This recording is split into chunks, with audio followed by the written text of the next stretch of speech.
Good morning, Year 5. Today is Tuesday, the 9th of February, and it's time for our IPC lesson.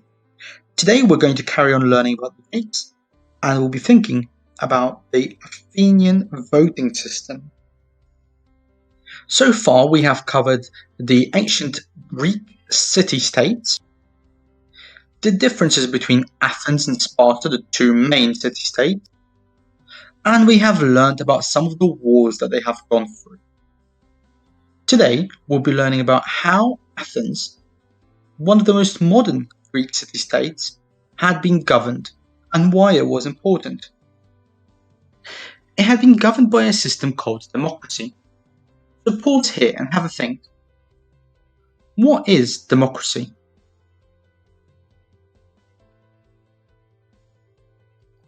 If you looked up democracy in a dictionary, it would tell you that it's a system of government by the whole population or the eligible members of a state, typically through elected representatives. That's a lot of very fancy words, but what it really means is that people get a say in the decisions that are made for the country, or at least they get a say in who makes those decisions. People get a vote. In the UK, the voting public, that's us, the people, a list of people who are qualified to go into the government. We then choose someone from that list and vote for them. The people with the most votes go into the government, where they make all the important decisions. They also help to choose the courts of law and the parliament. We get a say in all three of those. Now it means that everyday people, me, your parents, other teachers in the school, we don't directly get a say in the big decisions that are made for the country, but we get to choose the people that make the decisions. That's really important. However, in ancient Greece, everyone got a say on those big important decisions for the country. Well, that's not quite true. When I say everyone, what I mean is that men over the age of 20 who were rich enough and who owned some land were able to make the decisions about the country. However, it was all those men who got a say in how the Greece was run. All men who met the criteria, so were over 25, had some land, were rich enough, they were expected to come to a meeting called an assembly, a bit like what you've got in school. In the assembly, they would discuss any important events that might be happening at the time. This might be the wars that are happening, it could be to do with a criminal case if someone's done something wrong, it could be about how to share out the food, it could be about what to build and where.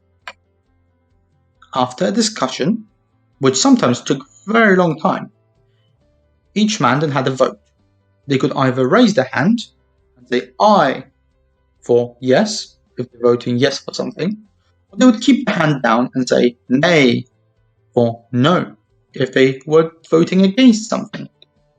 However, as you can imagine, that was very, very chaotic, and they soon realized that not every person eligible to vote would fit in an assembly. Athenians invented a mechanism called a clerodarion. It was a very similar system to how we do our lottery numbers today. In the UK, we choose our officials.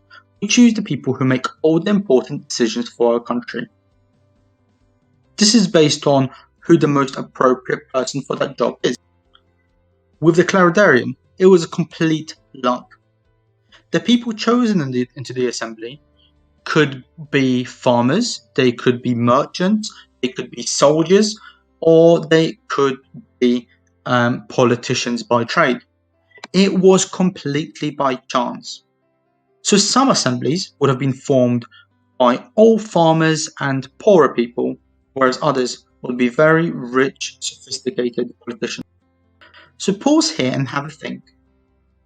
Was this a fair system of voting and making decisions for the country? Why do you think so?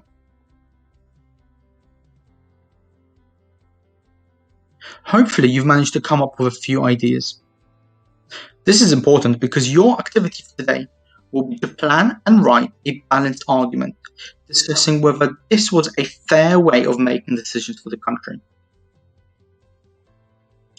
Your first task in that will be to make a pros and cons list. So you split your page in two and write on one side a list of reasons why this was a fair system of voting, and on the other side, a list of reasons why it was not a fair system of voting. Here are some of my pros. It means that every man had a right to vote. It meant that all the important events for the country were discussed by people and were not hidden. That decisions were made for the good of all people. There was no corruption because the people that made the decisions were the people who were affected by them. And that everyone was kept interested in politics because it could be you next that's making the decision. And here's my list of cons. It meant that, for example, not everyone had a vote. For example, women and much poorer people were not able to vote. People that were chosen into council were not always the cleverest or nicest people. It could have been criminals. It meant that assemblies were really hard to organise. There were still 500 people going into each assembly, and everyone could see what you were voting for. Now that could change your mind. You can find out more by clicking the link here. Or, alternatively, you can visit ducksters.com and look at the ancient Greek governing system. It should give you plenty of ideas why this was a fair or an unfair system. Once you've got your list of pros and cons, you need to start planning your writing. Here is an idea of what your structure might look like. Have a look at how I've got both reasons for and against why this was a good governing system. This is a balanced argument, which means that you've got to give both sides of the story, and you don't give your opinion until the very last paragraph. Here is an example of what your introduction might look like. I've written, the government of the ancient Greek civilization has been the basis for the modern system of democracy around the world. It has inspired the way we live today. However, today I will be discussing, and I'm going to go on to explain what my writing is going to be about. Notice how I haven't just jumped straight in. I have given a little bit of background knowledge first.